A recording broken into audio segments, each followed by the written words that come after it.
All right, welcome back everybody. Today we are diving deep into a topic that is, let's be honest, the real cause of so many of our headaches. DHCP and IP address management. This is going to be a good one.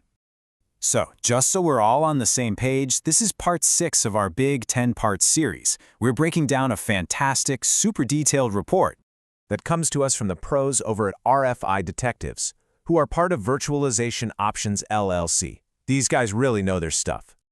Okay, let's just jump right into the scenario we have all been in. You get the call, my internet's out, the Wi-Fi's broken. You get on site, you pull out your phone, and you see it. 5 beautiful solid bars of Wi-Fi signal. So what on earth is going on? That's the mystery we're solving today. And the answer, my friends, is almost always found in the IP address puzzle. It's the other half of the connectivity equation that we just don't talk about enough. Look, that perfect RF signal, that's only half the battle. That just means you've successfully connected to the front door. But to actually have a conversation and get anywhere, you need to be allowed inside. And that all happens at the network layer. And who's the bouncer at the door managing all of this? Well, that would be DHCP. It is truly the unsung hero of modern networking, the thing that keeps everything from descending into absolute chaos. So what is it really? DHCP, Dynamic Host Configuration Protocol, it's the function inside the router that's basically handing out name tags at a party. It has a big pool of IP addresses, and it makes sure every single device gets a unique one so they can all talk without getting mixed up. And the way it does this is actually pretty cool. It's this simple 4-step handshake. First, your laptop basically shouts into the void, "Hey, I'm new here. I need an IP address." That's discover. The router's DHCP server hears this and says, "Welcome. How about this one?" That's the offer. Your laptop says, "Yes, please. I'll take it." That's the request. And finally, the server says, "Great, it's yours," and gives it all the other info it needs, like the gateway and the DNS settings. That's the acknowledgement. Boom. Done. Now, that little lease is a really important setting you need to know about. Think about it. Short lease times are perfect for places like a coffee shop's guest network. Devices are coming and going all day, so you want to recycle those IP addresses fast. But for a stable office network or a home network, you're way better off with long lease times. It just quiets down all that unnecessary network chatter. But what about the really important stuff? The things on the network that should never change their address, like your main printer or security server. Well, for that, we need to take control ourselves with static IPs. And the best way to do this is with a DHCP reservation. It is the perfect middle ground. You're basically telling the DHCP server, listen, you can do your thing with everybody else, but when you see this device with this unique MAC address, you will always give it this specific IP address, no exceptions. Here's a perfect example. You've got your printer, your security camera, your server. You want them to be predictable. The key takeaway here, and this is super important, is to make sure these reserved IPs are outside the range of your main DHCP pool.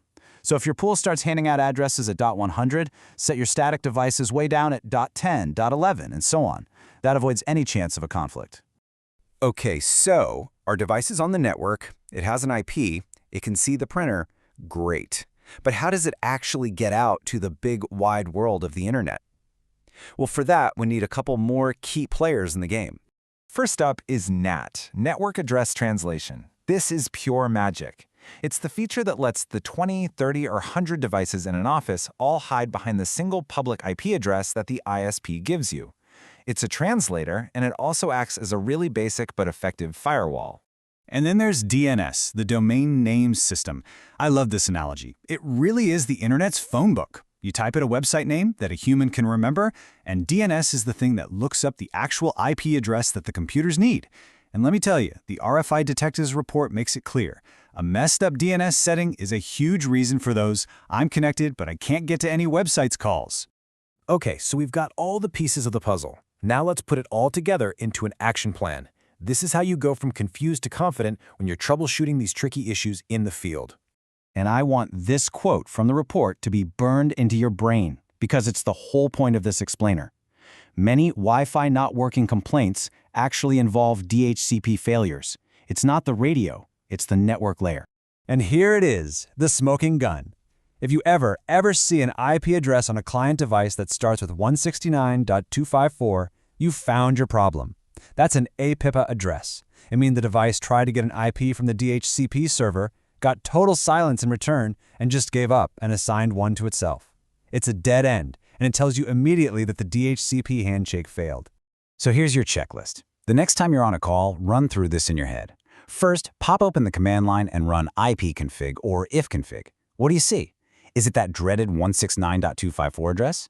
Then go to the router. Is the DHCP server even turned on? You'd be surprised. Has the pool of addresses just run out? Is there a rogue static IP causing a conflict? Are the DNS settings pointing to something that doesn't exist? And you know what? Never forget the oldest trick in the book. Just reboot the router. Sometimes the DHCP service just crashes and needs a kickstart. And that leads us to the final question I want you to ask yourself. The next time you get that bad Wi-Fi call and you see that beautiful, strong signal, I want you to pause and think, is this really an RF problem or is this a hidden IP issue? Because knowing the difference is what separates the good techs from the great ones.